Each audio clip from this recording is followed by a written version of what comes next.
We were here, it was 2 weeks ago, was it? We had our buddy Ernest Matthews. We were talking about how he packed the chicken for the road. That just still sounds like a euphemism to me, but, whatever. Chicken flesh flying in a car with two vegetarians, which thanks a lot for that, Ernie. Very nice. We've now seen week 1 of Global Wars, New Japan Pro Wrestling, and Ring of Honor. So we will talk about how that compared from a television standpoint. But who would have thought, just going to a simple wrestling event, Shan, we would end up in the middle of a shitstorm, one of, if not the biggest stories in the wrestling world right now. That, of course, being the Ring of Honor, TNA, Destination America, love triangle.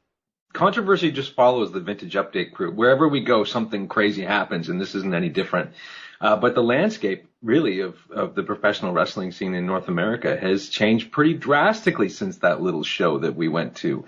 And much bigger now, because it started off just being aired on all the Sinclair affiliates, which is still a lot of people. And Sinclair is a company that, that owns Ring of Honor. These shows already were going to be airing on a lot of different, both cable and non-cable Sinclair affiliates.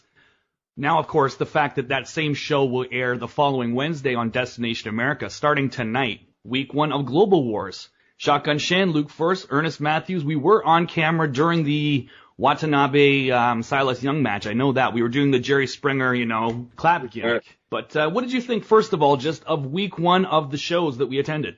They did. I'll say this again, is that Ring of Honor really puts their money in the right places for their production value. I mean, the place looked so much bigger on TV. They did such a nice job of lighting it and kind of getting all the shots angled properly. And it looked great. It was such a great show. I loved watching it from the perspective of the ringside cameraman and getting to see all the little nuances that we may have missed from our fifth row seat. But great show. And I'm so excited for the next one. We had the luxury of watching the whole thing in a 4-hour window, so this time having to wait a week between, but it was great. We'll talk about some of the matches that were on that show and how they came across on TV, how the crowd came across on TV. But let's just quickly get into this Destination America deal. This all started when Dave Meltzer reported that Destination America, someone within Destination America, Dave Meltzer has his moles, you could say, everywhere. And that includes a lot of different television stations, Destination America being one of them. And they sent Dave a memo that was being passed around saying that come September, TNA Wrestling would not be renewed. And they hoped that that would be good news for all of their sponsors that had TNA on the DNA Do Not Advertise list. And TNA decided to do what they usually do and just go on the offense and deny. And all Dave ever put out there was the memo that was given to him. So, of course, now that memo has been published, TNA, Billy Corgan, Bob Ryder, still saying, yes, there's a ton of smoke billowing out of this company, but there's no fire. That is until the Destination America ROH deal was announced public, where TNA had no knowledge of this previously. Do you think that that's legit, that they actually had no knowledge and no one in TNA had any idea? I always consider somebody somewhere knew but wasn't talking because they didn't know what to do about it. But that's my feeling. Of course. Dixie could have known. The talent didn't know. Which was a disgrace, to be perfect. And just the fact, I think it really is very telling that TNA didn't even have an exclusivity deal within their genre. Vince McMahon has a clause that says that no other wrestling company, no one else in his genre can come onto the network. And TNA did not have that. We all know they were very desperate for that deal. We all know it wasn't a great deal. Destination America is a television company. They make their money from advertising rates. Here's the deal. If TNA is X amount of dollars, and including their production and all these things that they're putting money into, if the number is X, but their advertising rates that they're able to get for TNA are only a quarter of that, that means you're losing money. ROH has a television show. They don't need Destination America to do anything other than air the tapes. So if they're able to get the same advertising rates or close to that TNA gets, but it's only costing a fraction of that, then that means Destination America will be making money. It really is that simple. ROH is a cheaper alternative to replace TNA. That's my opinion. That's not anything that's official yet. But the fact that that memo was being passed around within the company, and then the fact that they're bringing on ROH Whether some people in TNA knew and were just keeping it quiet, which I agree with you is completely disgraceful for their employees. But if that's the case, I think the writing should be on the wall. The fact that ROH is the lead-in to TNA and also going to be replayed on the other side of TNA. I mean, you don't have to be a genius to figure this out, do you, Shan? I'd say you've hit the nail on the head. You can't be more obvious than that if you're going to be running Ring of Honor in front of and behind TNA.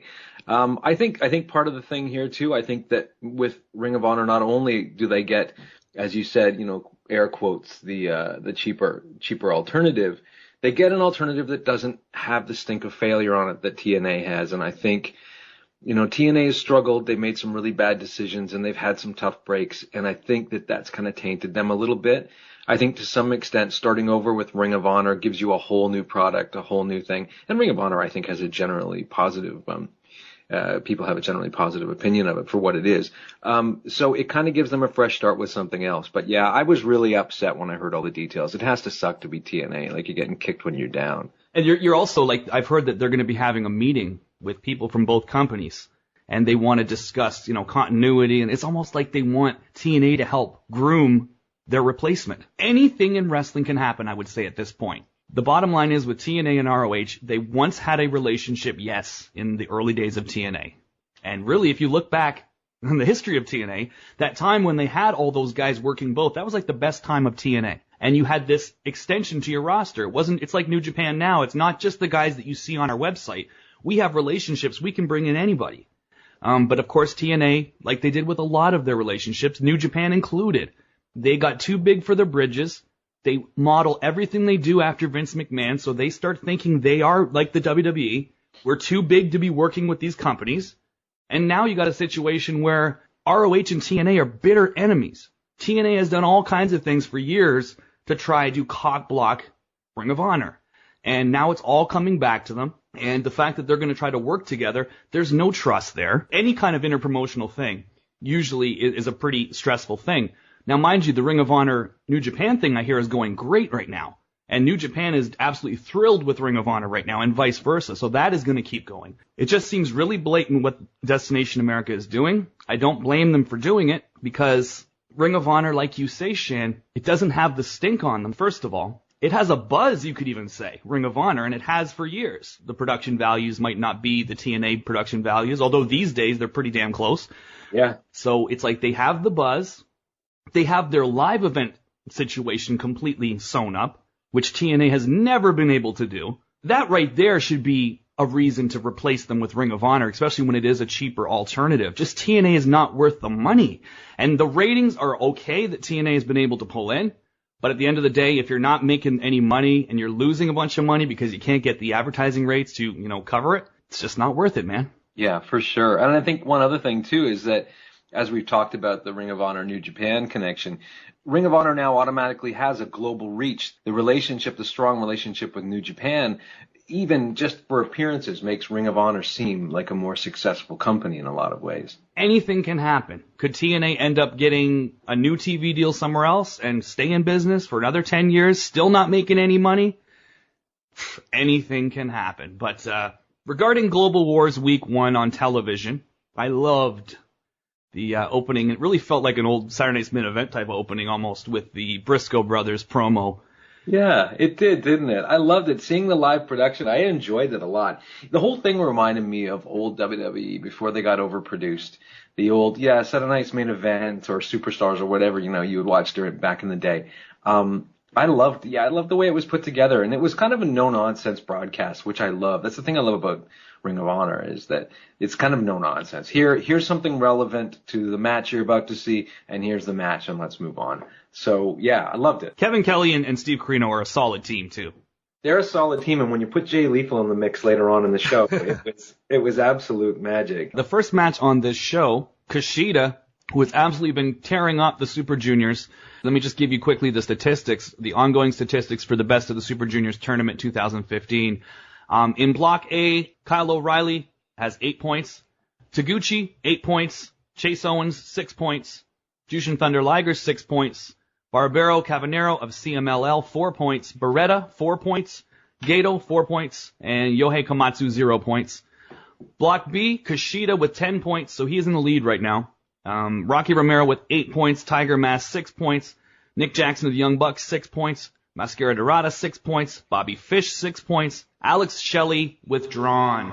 Oh, that hurts. That hurts. And a guy that's really made quite an impression on me, David Finley III. He's a very young guy, the son of Fit Finley, obviously. Not particularly muscular, kind of pale, really awesome European style. I've been really impressed with him. But Kushida has been the star of the Super Juniors so far. Shan, I don't know if you saw it, but there's a match you need to track down, Kushida versus Bobby Fish. Basically, the way it goes is that they'll do like one big produced show, and then throughout the tour of house shows, they tape all the Super Junior matches, so they put them up there. Just a one-camera shot of, the Super Junior matches from the house shows, which is pretty neat. But then I think it was the second produced show, so it was like Kushida versus Bobby Fish, and this match, man, they gave him the main event slot. It was like 20 minutes. Pretty interesting. Will Ferreira showed up a week, later on Raw. I was impressed with Will Ferreira. I thought it was that was the first time I'd seen him, do anything significant like that, and he put on a great match with Kushida. So I love that suicide dive into the swinging DDT. That's great. Oh, crazy. So I thought it came across pretty well from a crowd standpoint. Obviously, with Ring of Honor's production and their audio quality, I mean, you're not going to 100% capture what we felt that night, but I still thought it did a pretty good job of getting the fact that the crowd was really behind Kushida. The crowd was huge into Kushida. One match that I enjoyed live, but I enjoyed a lot more watching it back, was Silas Young versus Watanabe. That match was great. They were, I didn't think, looking back at that segment of the show, I had the same feeling I had going in, which was that it was an awesome show all the way around. They really booked it so that every match gave you something different. You weren't getting, retreads or stuff where you're like, yeah, I've kind of seen that thing before. And of course, in the main event, you mentioned that Jay Lethal was on commentary. Just letting our listeners know, if you want to call the Health Alert hotline right now, Jay Lethal will send you a free brace. So. That guy could sell anything. He's amazing. So in the main event, it was House of Truth versus the Briscoe brothers. This was a really fun match live. I guess the topic of conversation was Steve Corino, because Jay Lethal had said that his parents would be in attendance for Best in the World. And Steve Corino said, could your father beat up Papa Briscoe?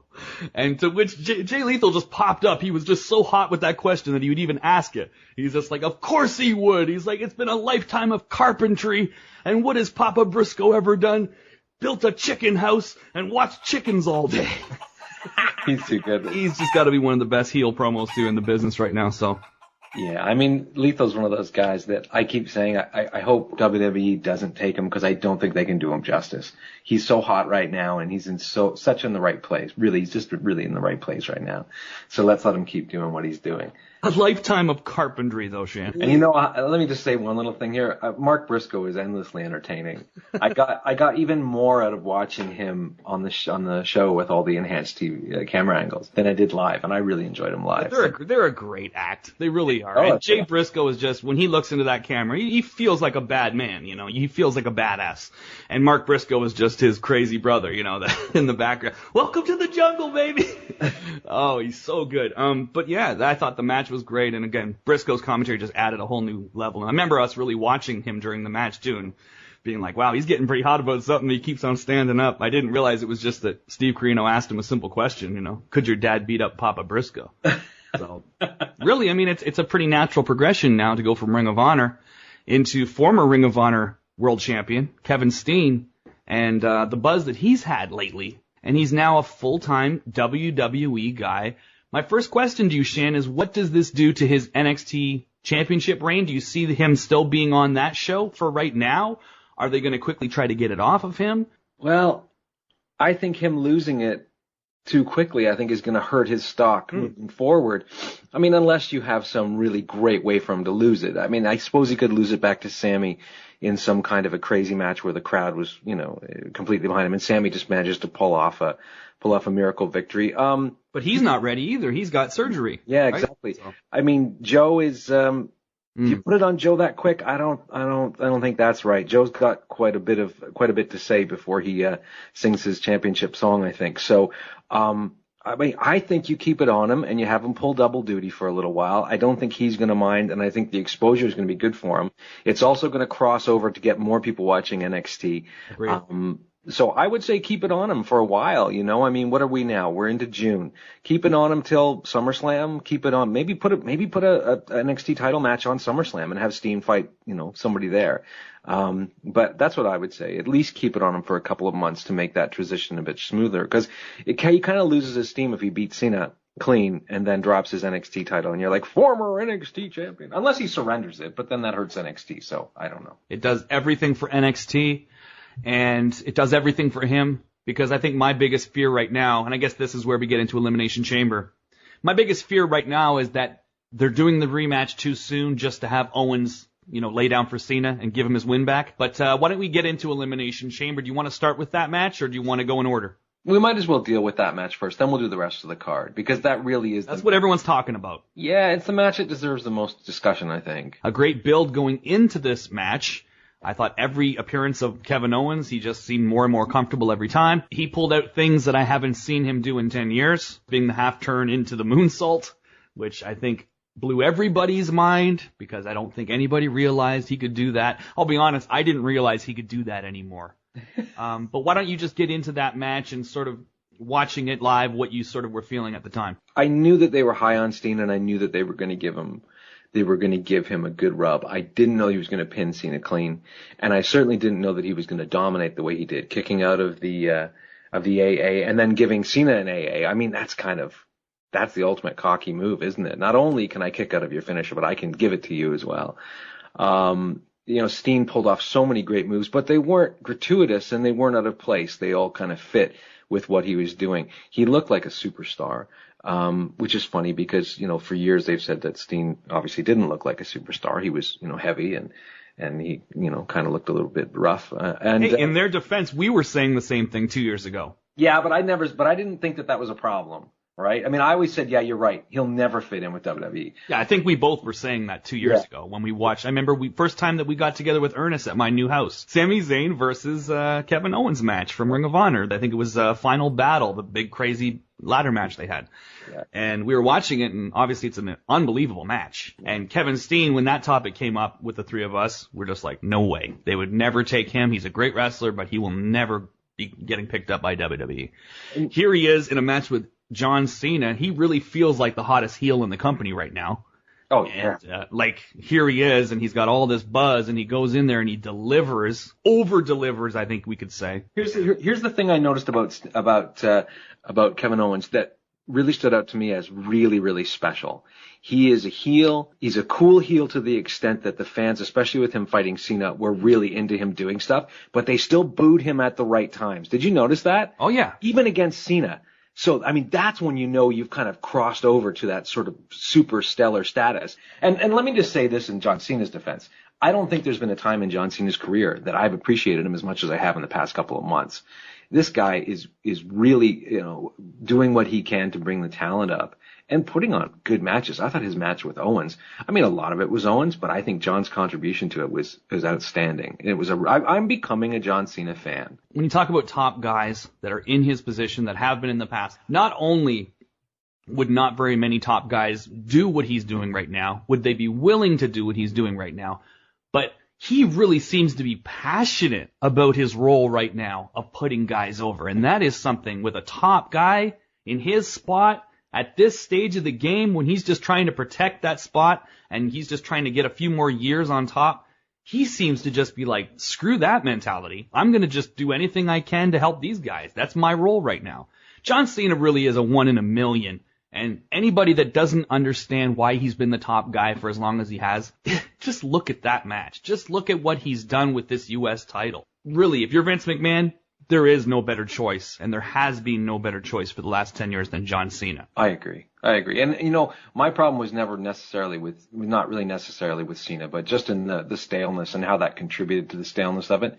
Now he's really found a fresh place to do his thing, and I'm loving it. As soon as he got that U.S. title, he kind of put his mind to the fact that he was going to elevate it and make it important, and he certainly has. And along the way, taken anybody that needed the additional exposure where they would get the benefit from fighting John Cena and put them front and center. So good for John. I'm finally a John Cena fan. I'll say that. Only thing I still will criticize him on This seems to be their mentality with the top babyface, is to, on the next show, the next Raw, the night after a big loss, you don't put it over at all.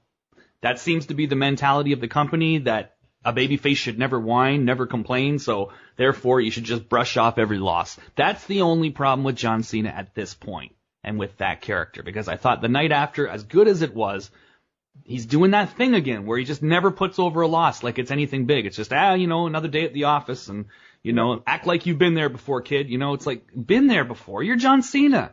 How many people have been there before? How many people have pinned you clean?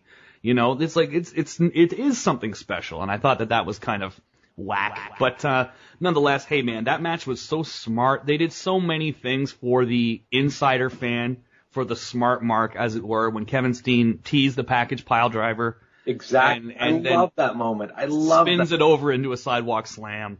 Yeah. All kinds of great spots. The Fisherman Buster from the second rope. Yeah. We could go on and on about all the things he did, and he's just an incredible. He's a 1 in a million as well, Kevin Owens. He really is. Could go on and on about Cena Owens. They did the right thing on night 1, and they put Owens over clean. Where do we go from here? I was a little scared with the idea of automatic rematch. I really do prefer the New Japan style of, let it simmer for a while. Don't burn it out, because WWE just does it 3 times in a row. Within 3 months, you've seen the match 3 times. That special feeling you had, that first match, it's not there by match 3. As good as they are, you're just like, okay, but I've seen it. Let's move on. And if I'm correct here, they're fighting at Money in the Bank, and that's not even a month away, right? That's 3 weeks away. Exactly. So yeah, like they're burning through it quickly. Let's hope. I've been going through this crazy relationship with WWE for so long, where I'll get high on what they're doing and trust that they're going to do it right, and then get my, get my hopes trampled when they don't. And this time again, I'm feeling that feeling that, well, they're bringing Steen in and treating him as a serious contender. They're bringing Joe in, and he's getting this reaction, and they're making a big deal out of it and letting him keep his name in. And we'll talk about all that stuff too. So it feels like things are on the rise. The good things are on the rise again. So let's hope. I'm going to attribute a lot of that to Hunter. And I'll give him that. He seems to have taken NXT and the new talent very seriously. So good for him. Sure. But when it comes down to Steen being signed just like that, we're giving him a main roster deal, and he's now a WWE guy. He's now a main roster guy. Put him on every single show moving forward, every house show moving forward. Samoa Joe, same thing. That's not Hunter. That's Vince. That's Vince saying, God damn it, this guy's more over than anybody we got here. Put him on the show. Samoa Joe. Did you hear about Joe's merch? Yeah. The fact that, within the first day it had sold out on WWE.com. That's how you get Vince's attention. That's how you get Vince's attention. Now, hopefully Vince doesn't get into another one of those weird mindsets where it's just to show that these guys are fat and they suck. So far, that doesn't seem to be the case at all. Nobody can say that about the Steen match, that's for sure, because he went in there, was treated like a star, won clean. How many people can do that on John Cena? The beauty of that, too, is that as long as they don't trample it and they let that victory stand, so that when they do their rematch, even if Cena does win, that it's competitive and close. That helps to elevate Joe when Owens and Joe fight. And so this is the guy who pinned John Cena clean, and whatever comes out of that, it can only benefit Joe and anyone else in that comes up against Owens. Well, I really felt, on the go home into Elimination Chamber with Owens, the way that the crowd reacted when he had laid Cena out, I knew. I was like, okay, this guy is not meant to be in NXT anymore, because he seems like the hottest guy on this show. And I'm pretty sure that, following Elimination Chamber, he's not just going to disappear from Raw. He's not just going to disappear from SmackDown. It seemed pretty blatant to me, the go-home edition before Elimination Chamber, that Owens was meant for the main roster and he would be there. But anyway, other thoughts about Elimination Chamber? Well, we'll just do the quick run through. I don't think the show necessarily needs to have that much attention on it, especially with everything else that's going on. Yeah. There was the 2 chamber matches. I thought the tag match came off as well as it could, considering the number of guys you had in the match. Overall, let me just say this about the chamber matches. This year, I think that they were hurt by the lack of any story going into them that was sort of extracurricular. You didn't have huge stories going into either of these, especially the Intercontinental, and we'll get to that in a minute. So in the tag team, title match within the Elimination Chamber, it was really all just competitive, guys going for the title, which I'm fine with. But there wasn't that same drama built up with a huge adversarial situation between 2 teams. What it did do, and I think I was okay with this. I'm wondering if you were as well. What it did do was sort of elevate the Ascension and do a bit of damage control on that, and also elevate the primetime players. So it came by the end of that match, it seemed like you had more credible tag teams than you did going in. Did you get that feeling? Yeah, no, I would agree with that. And Lucha Dragons too. Let me say that this was their first real, main event feeling exposure on pay-per-view for WWE. And I thought they came off really well too. There was a lot of crazy stunts in it and fun and whatever. I mean, the three New Day in one pod was a bit odd, but I guess why not? It's Elimination Chamber. Let them do it. It wasn't one of the best Elimination Chamber matches I've seen. It wasn't one of the worst either. It was somewhere in the middle, but the outcome of it I was happy with, in that any of those guys can now be in a title match and seem credible. The Intercontinental title Elimination Chamber match bordered on bad for me at times. Let me say what I have to say there. I agree with you to an extent. This Elimination Chamber match was hurt by the injury to Rusev. I have a feeling that the story that was going to be told throughout this story, or throughout that match, was the Ziggler-Rusev confrontation. Yeah. And I think when you took that out, you took the meat of the whole match out. Putting Mark Henry in was, I think, a mistake as well. Nothing against Henry. I just didn't think that he really had that much to do in the match, and he was almost an afterthought. You kind of knew nothing was going to happen. I would have preferred Bray Wyatt, but then maybe they wanted to keep Wyatt strong and not have him lose in the chamber. They wanted to keep him strong until Monday night. Until Monday night, yeah. But I mean, keep him strong for tomorrow. Losing to Reigns wasn't that bad. We'll get into that in a minute. But okay. But yeah, I agree with you. It was thin. I was happy only because I thought that Ryback was the right guy to put it on. I think Ryback has a good connection with the audience, and most of all, he's a clean, fresh guy to be competing for that title. I don't think he's going to elevate it the way some other guys could, but I think putting on Ziggler now, Ziggler's getting enough attention with Lana. He doesn't need it right now. Maybe bring it up, make that a match down the road. But I think Ryback's going to bring something different to it. He's not the best worker, but he's a big, kind of crazy looking guy, and he's a great talker, and he's got tons of personality. So I say set him free with this and let's see what happens. I have hopeful expectations for him as champion, even if it's a short reign. He's definitely going to bring more enunciation. It's true, but you know what? I was really impressed with how the crowd reacted to him. Oh, it's true. You know what? You're absolutely right. He's got a connection right now, and what he said on Raw was a shoot. Ever since he's come back, they've gotten behind him. Is this going to be the Daniel Bryan Intercontinental title reign in terms of match quality? Of course not. With that said, I actually really enjoyed, I don't even know if we've talked about this, but I really enjoyed the match he had with Bray at the last pay-per-view. Yeah, I did too. That way over-delivered. I think Ryback can keep up with guys that can carry their end of it, and I think Ryback's gonna. I have good feelings about Ryback. Let's just put it. I'm gonna send him my blessing for a decent and hopefully safe title reign. How long though? It depends, It depends on who they line him up against, and it depends on if the audience stays behind him. If the crowd stays behind him, you could keep it on until Survivor Series, maybe. You could keep it on until the end of the year if he's doing really, really well. If they really do go with him and he sells merch, and he can be a guy that you put in there on the house shows and headline the house shows for the smaller towns and stuff like that, I mean, that's good stuff. And that's what they need out of that title right now. Sorry, he's gimmicky enough, too, that they can really sell merch off him. He's got the Feed Me More. I mean, it's an easy catchphrase. People kind of go nuts for it. You can put that on anything. I think he should do all right as far as merch if they package him properly. Again, it's one of those situations where it seems like they're starting to take seriously people that maybe they should have put more of an investment into in the past. That seems to be across the board right now. So it looks like the focus is going to the right place. Let's hope Ryback's part of that. The main event of Elimination Chamber, really good. These guys have such an amazing chemistry. We saw Seth Rollins. I don't know if he's done it before on television, but I guess he's now doing Tanahashi's Sling Blade. Did you notice that? Yeah. Now, what is Rollins' finisher now? I can't even keep up.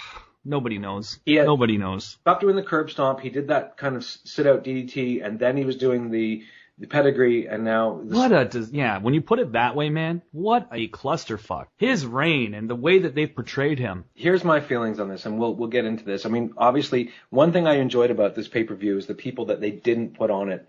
They kept Roman Reigns off. I'm actually becoming a Roman Reigns fan as well. As I've said before, as soon as they veered off their course to put the title on him at WrestleMania, he seems to be happier. He seems to be a little bit looser producer. I enjoyed him on Raw, and I've enjoyed the appearances that he's done because I think he's kind of the heat is off of him now, and he can kind of develop the way he wants to.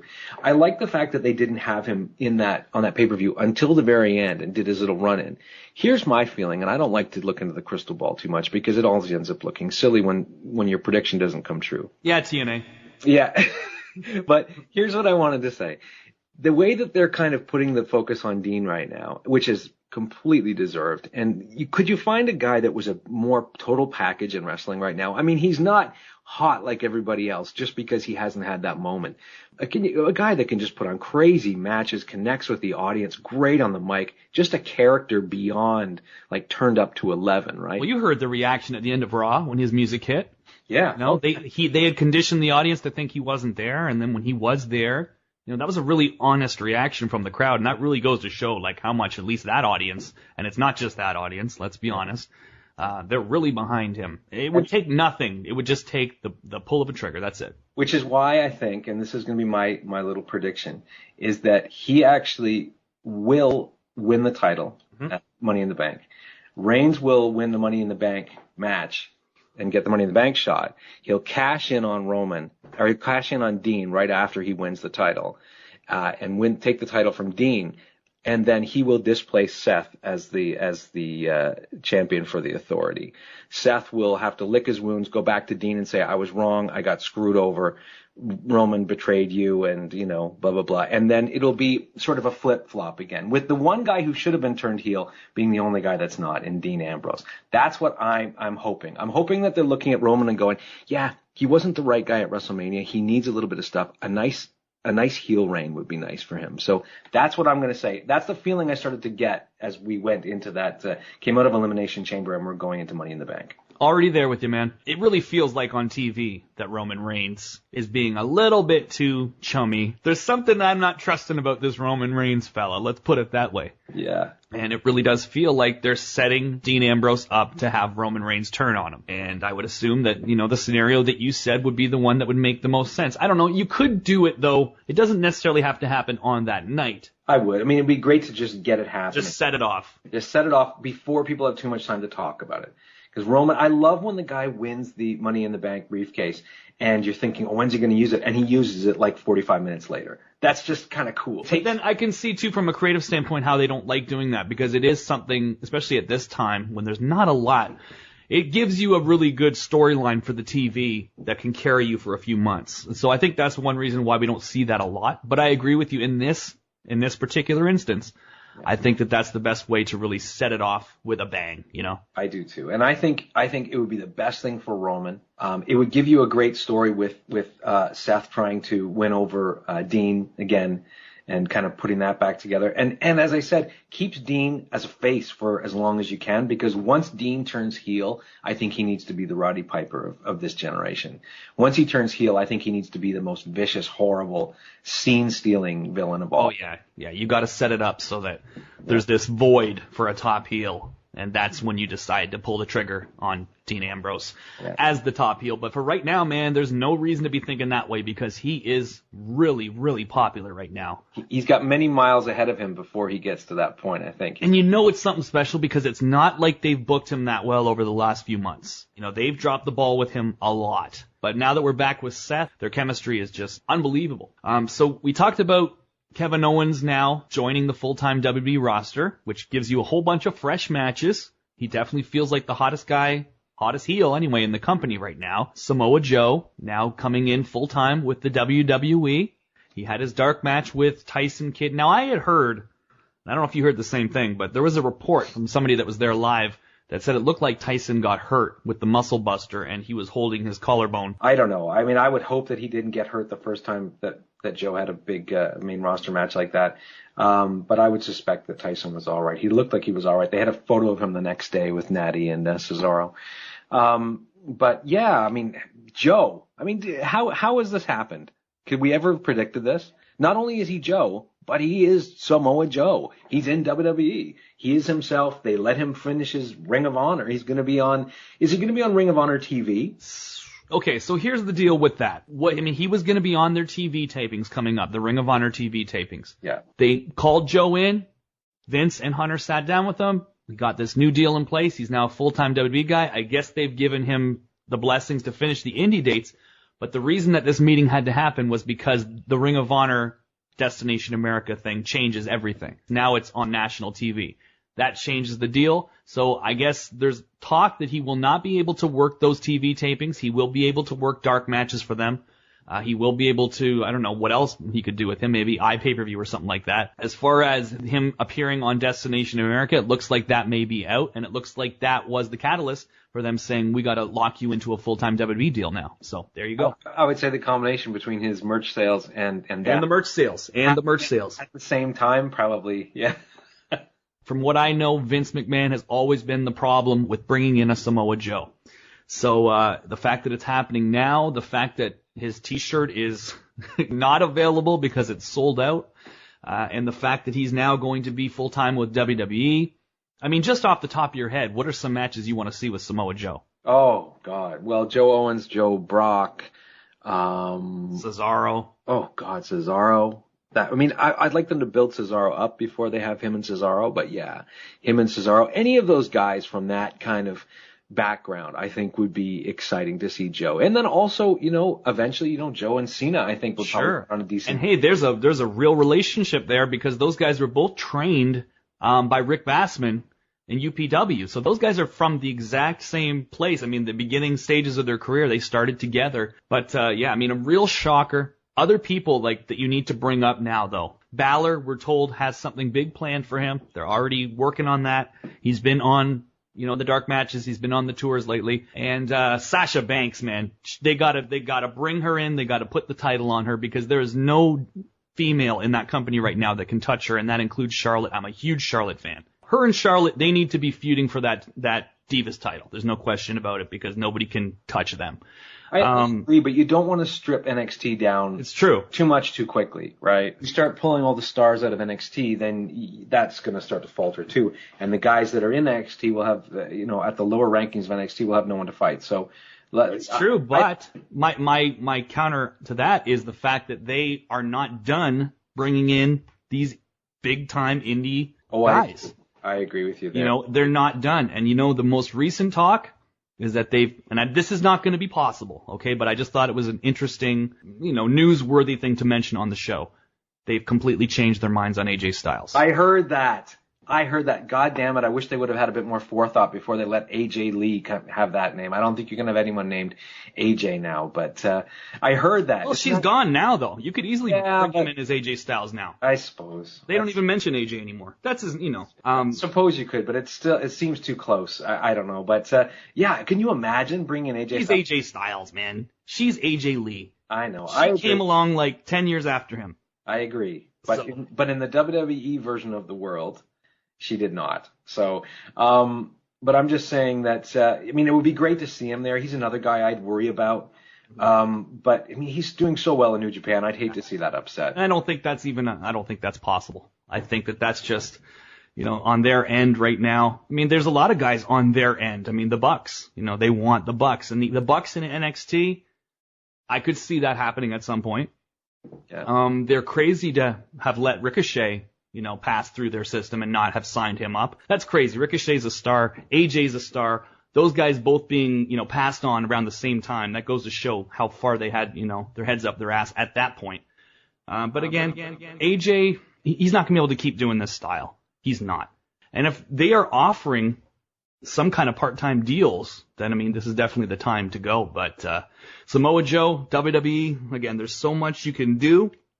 I don't know exactly how this will work. I would assume they're still doing the Kevin Owens Samoa Joe match, right, for NXT. So maybe that's what they do at the next big special. Is that sort of what you're thinking? I would hope so. I'd like to see that. It would be nice to give that now while Owens is building up in popularity, and especially when there may be a lot of people switching over to NXT now as a matter of the Owens Cena feud.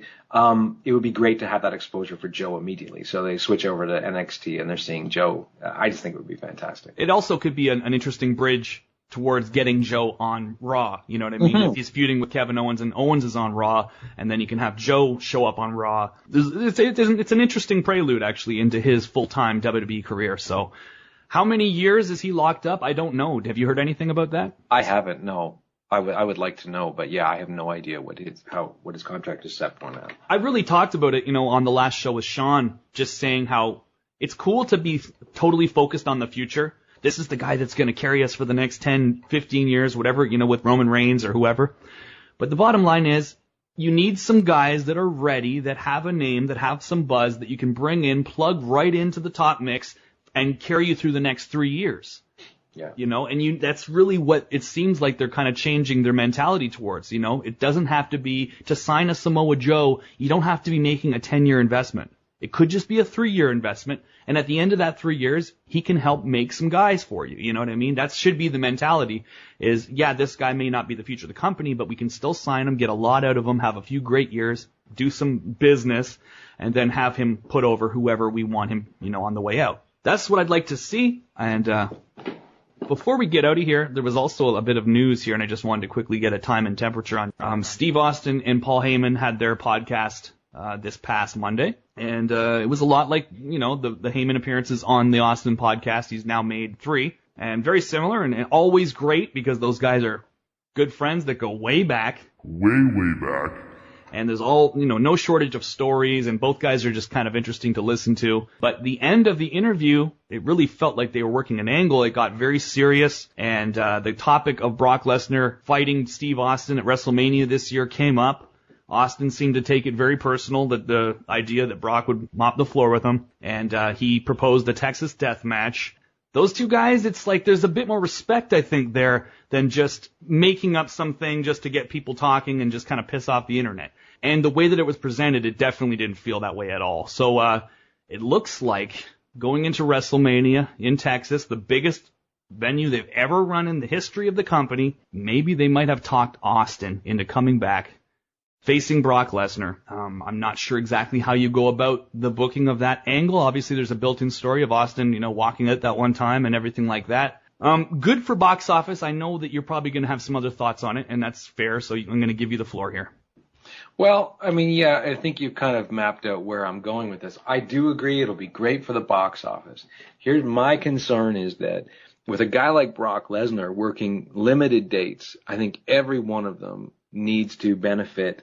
Every one of them needs to benefit the product going forward. And I agree, yeah, you can get this great spike out of one match with Austin. Austin's not coming back to lose, so Brock has to lose. So where does he go from there? Brock Lesnar losing is kind of... I'm going to stop you there and say I wouldn't consider that a guarantee at all. Really? With Steve Austin, no, not at all. Look at how he wanted to go out with The Rock. That's he wanted to go out on his back for The Rock. But anyway, sorry not to interrupt you. For that one, I wouldn't say it's necessarily a guarantee that Austin goes over. All right. Well, even with that in consideration, that I always love to take these guys that have these limited dates and put them in with somebody who's going to benefit from them.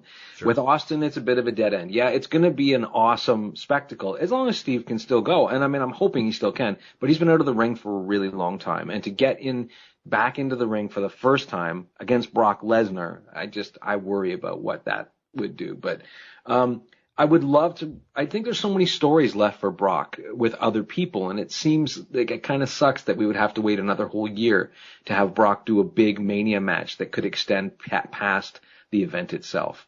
That's my only feeling, and I think you knew that going in. Sure. I still think it would be fun. It would be a spectacle. It would be the headliner they want. You can sell a lot of tickets with that, so I don't begrudge them for going that direction. I just kind of think there'd be better things to do for Brock. Steve is not coming back to embarrass himself. The guy always worked, every match he had, he always worked his ass off, and that's his work ethic. He looks in great shape right now. My biggest fear is not that he comes back and embarrasses himself. My fear is that he comes back and that neck, you know what I mean? Well, that's what I'm saying. I don't think he would come back and embarrass himself intentionally. I think he'd come back with the full feeling that he could do it. But again, it's Brock Lesnar, and if Brock's going to wrestle in the style that people are expecting from Brock, and they'll smell a rat if he doesn't, that's going to mean throwing Steve around on the back of his head. Tossing him around and beating on him. And yeah, Steve looks like he's in great condition. I'm sure he's keeping himself really strong, but I would worry that level of abuse all of a sudden. I don't know. I feel a bit nervous, and maybe that helps the match. Maybe that concern actually helps the match. I don't know. But for me, the first thing I thought when I heard that was, oh God, you want to come back and you want to fight Brock? That's crazy. Right. As much as Brock will protect him as much as he can. But it's like I said, the audience will smell a rat if he's too gentle with him. It's true. No, you're right. And for Steve, I mean, the Texas Death Match thing, you could definitely take less bumps in a match like that. It could be more brawling around the ring or whatever. I mean, you could do whatever you want, really, in a Texas Death Match. Might be a way to avoid a lot of the impact, a lot of the big bumps and all that type of stuff. Yeah, he looks in great physical shape, but, ring shape is a completely different thing. Cardio shape is a completely different thing. Look at The Rock when he came back for that first WrestleMania with John Cena. He came back looking incredible.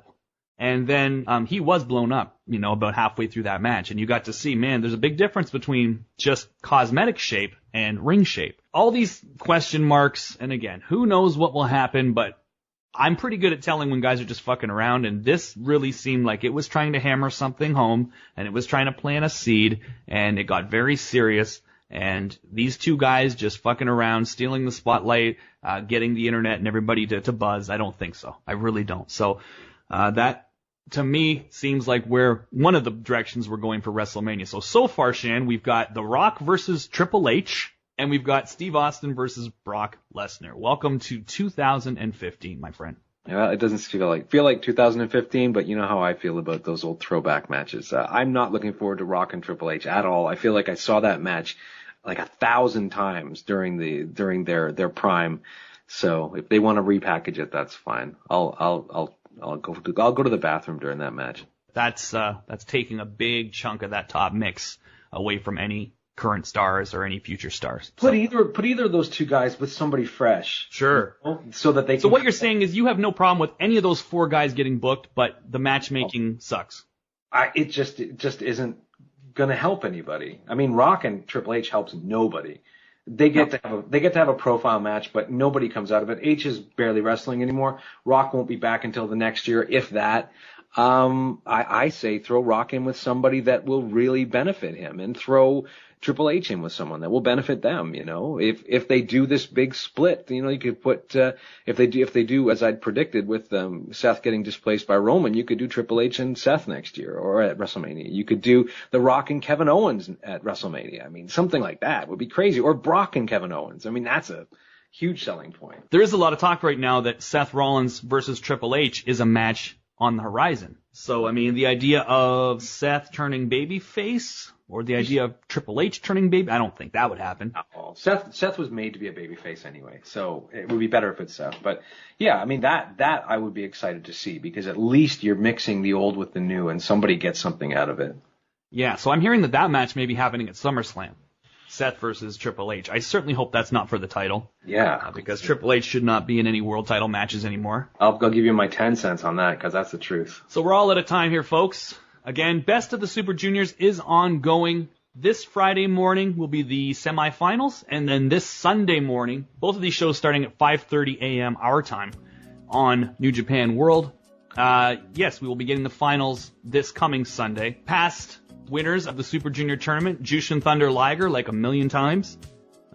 Eddie Guerrero as Black Tiger 2. Chris Benoit. Ricochet, who we've been talking about on this show, who won last year. So who will win the Best of the Super Juniors this year? Will it be Kushida? We'll have to wait and see. This Sunday, the finals of the Super Junior. The winner, of course, going to face IWGP Junior Heavyweight Champion Kenny Omega at Dominion. So it'll be the next big pay-per-view for New Japan. From myself, from Shotgun Shan, peace, love. Promotional consideration is paid for by the following. And to give you a little Mad Max reference, Shan, two companies enter, one company leaves. We are the ones